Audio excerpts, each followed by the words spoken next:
அனைவருக்கும் வணக்கம். என் பெயர் ராஜேஸ்வரி. நான் கிருஷ்ணாத்மாயுடைய வகுப்பை 18 மாதங்களுக்கு முன்னாடி அட்டன் பண்ணேன். என்னுடைய ஆம், இறைவனை தேடுறது வந்து சிறு வயதுல இருந்தே இருந்துட்டு இருக்கு. அதில் நிறைய பேர் வந்து இந்த வாசி ஜீவசமாதி அடையிறத பற்றி எல்லாம் நிறைய சொல்லியிருக்காங்க, சித்தர்களை பற்றி இதெல்லாம். ஸோ அதனால வந்து எனக்கு சித்தர்கள்லாம் யாரு, சித்தர்களாக எப்படி ஆக முடியும், அதுக்கான வழி என்ன அப்படின்னு தேடும்போது ஐயா பிரபஞ்ச சுவாசத்தை வந்து கற்றுக் கொடுக்கறத வந்து தெரிஞ்சுக்கிட்டேன். அதனால அந்த பிரபஞ்ச சுவாசத்தை கற்றுக்கிட்டா நம்மளும் வந்து சித்தர்கள் போல சித்தர்கள் வாழ்க்கையை வாழணுன்ற ஒரு ஆர்வத்தில் வந்து ஐயாவுடைய வகுப்பை நான் அட்டன் பண்ணேன்.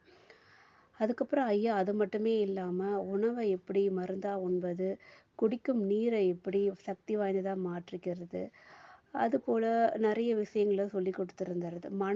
மனம்னா என்ன, நாம்னா யாரு, இப்படிப்பட்ட விஷயங்களை நிறைய சொல்லி கொடுத்துருந்தார். சிறு வயதிலிருந்தே எனக்கு இறைவனை தேடுகின்ற அந்த ஆர்வம் அதிகம்.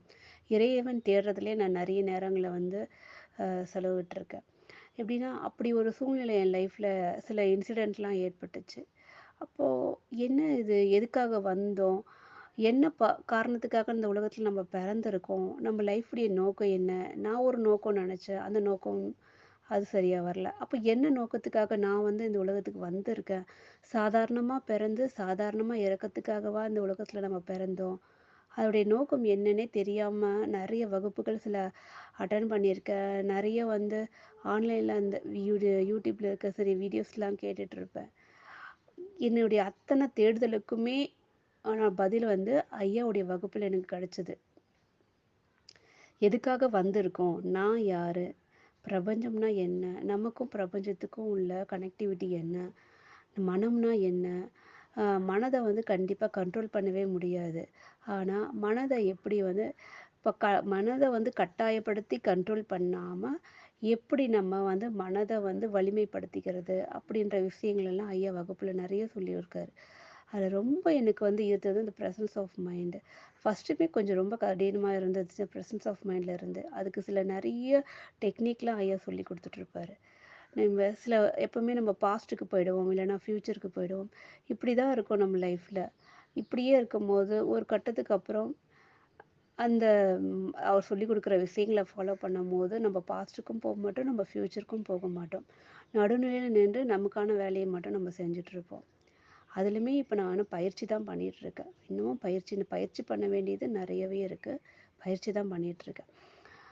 அதுக்கப்புறம் வந்து ஐயா சொல்லி கொடுத்த தியானம், அந்த அருள் தியானன்றது வந்து அவ்வளோ எளிதில் வந்து கிடைக்காத ஒரு விஷயம். அது கிடைக்குதுனாலே நம்ம ரொம்ப வந்து லக்கின்னு தான் சொல்லணும். அந்த தியானம் நம்ம உண்மையான இறைவன்னா யாரு, நிறைய வந்து நான் கோயில்களுக்கும் ஜீவசமாதிகளுக்கும் நிறைய போயிருக்கேன். அங்கே வந்து இறைவனா யாருன்னு தெரியாமல் இப்போ நான் நினைக்கிறேன், உண்மையிலே இறைவன்னா யாரு தெரியாமல் நிறைய நேரங்கள் நான் பண்ணியிருக்கேன். ஆனால் உண்மையில இப்போ தான் தெரியுது இறைவன்னா யாரு, அவர் வந்து எங்கே இருக்காரு, எப்படி இருக்காருன்றதெல்லாம் வந்து அது என்ன, இறைவன்னா யார், உருவமா, அது அருவமா, அது ஆற்றலா, அந்த ஆற்றல் எப்படி இருக்கோ, அந்த ஆற்றல் நம்மளை எப்படி வழிப்படுத்தணும், அந்த ஆற்றல் நம்ம வழி நடத்தணும்னா நம்ம எப்படி நடந்துக்கணும், நம்ம எப்படி இருக்கணும், அவ அப் அப்படிப்பட்ட விஷயங்கள் எல்லாம் வந்து ஐயா தான் சொல்லி கொடுத்துருக்காரு. 18 மாதங்களாகவே எந் ஒரு மாதம் கிளாஸ் முடிஞ்சிச்சுன்னா அதோட வந்து நம்ம வந்து இந்த மற்ற கிளாஸ்க்கெலாம் போனால் தொடர்பு கொள்ள முடியாது. அப்படியே தொடர்பு கொள்ளணும்னா குரூப் அட்மின் இருப்பாங்க, சத்சங்கம் நடக்கும், இப்படி தான் பண்ண முடியும். டைரெக்டாக வந்து ஒரு குரு கிட்ட வந்து நம்ம கனெக்டிவிட்டி பண்ணவே முடியாது. ஆனால் ஐயா கிட்ட நீங்கள் எப்போ வேணாலும் எந்த சந்தேகம் வேணாலும் கேட்கலாம். அப்போ ஒரு வேலையாக இருந்தால் கூட அதுக்கப்புறம் தொலைபேசியில் அழைச்சு என்னன்னு சொல்லி கேட்டு நமக்கு விளக்கம் சொல்லக்கூடிய அற்புதமான ஒரு நம்பர், ரொம்ப எளிமையான ஒரு நம்பர். அவருடைய ஒவ்வொரு வார்த்தையிலுமே அவருடைய உழைப்பு இருக்கு, அவருடைய உணர்வு இருக்கு, அவருடைய உண்மைத்தன்மை இருக்கு. அவர் எதையுமே உணர்ந்து பார்த்துட்டு தான் நமக்கு சொல்லுவாரே தவிர்த்து, சித்தர்களுடைய ஏடுகள்லேருந்து சொல்கிறேன், அவங்க சொன்னாங்க, இவங்க சொன்னாங்க அப்படின்னு சொல்லிட்டு பொதுப்படையாக சொல்லிட்டு போகிற எந்த ஒரு விஷயத்தையுமே ஐயா சொன்னது கிடையாது.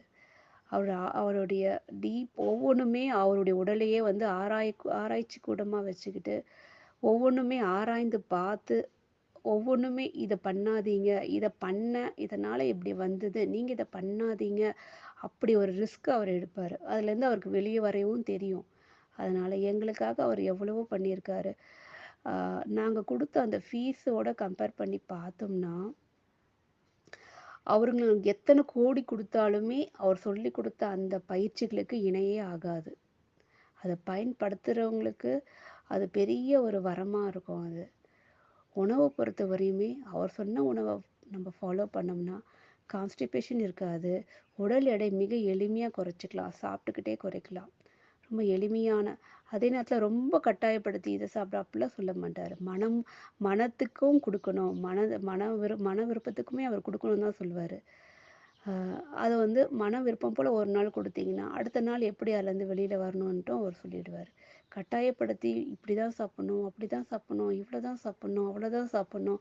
அப்படி எந்த ஒரு கட்டாயமும் இவருடைய பயிற்சியில கிடையவே கிடையாது. அதனால சாப்பிட்றதுல அவர் சொல்ற டெக்னிக் நெறைய காய்கறிகள சாப்பிடணுன்ற அந்த டெக்னிக்லாம் அவர் சொல்லிக் குடுத்துருக்காரு. அதே மாரி நமக்கு போர் அடிக்காம இருக்கணுன்ட்டு, அவர் அதுக்கான உழைப்பு குடுத்து ஈஸியா எப்படி ரெசிபி டேஸ்டியா சாப்பிட்றது, எப்படி வெஜிடபிள் சப்பாத்தி சாப்பிட்றது, எப்படி வெஜிடபிள் தோசை சாப்பிட்றது, நமக்கு போரிங்கா இல்லாம, டெம்ப்ட் ஆகாம இருக்கணுன்ட்டு நெறைய ரெசிபி அவரோட உழைப்ப குடுத்து நெறைய வீடியோஸ் போஸ்ட் பண்ணியிருக்காரு. நெறைய ஜூஸ் ஐட்டம் எப்படி சாப்பிட்றது, நெறைய வந்து எப்படி சூப் மாரி சாப்பிட்றது, இது மாரியெல்லாம் வந்து அவரு குடுத்துருக்காரு. இது அத்தனையுமே வந்து அவருக்கு எவ்வளோ நன்றி சொன்னாலுமே, எங்க எங்க கூட பயணிச்சவங்க, என்னுடைய வகுப்புல அட்டெண்ட் பண்ணவங்க, எனக்கு முன்னாடி அட்டெண்ட் பண்ணவங்க, அதுக்கப்புறம் அட்டெண்ட் பண்ணவங்க எல்லாருமே அ அவருக்கு நன்றின்ற வார்த்தைய தவிர வேற எதுவுமே நாங்க சொன்னது கிடையாது. வேற எதுவுமே எங்களால தரவும் முடியாது. அப்படிப்பட்ட ஒரு எளிமையான நபர், இப்படிப்பட்ட ஒரு நபர இதுவரையும் நாங்க பார்த்ததே கிடையாது.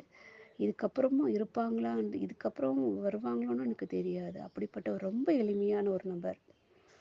அவருக்கு 1000 கோடி நன்மைகள். நன்றிங்கய்யா.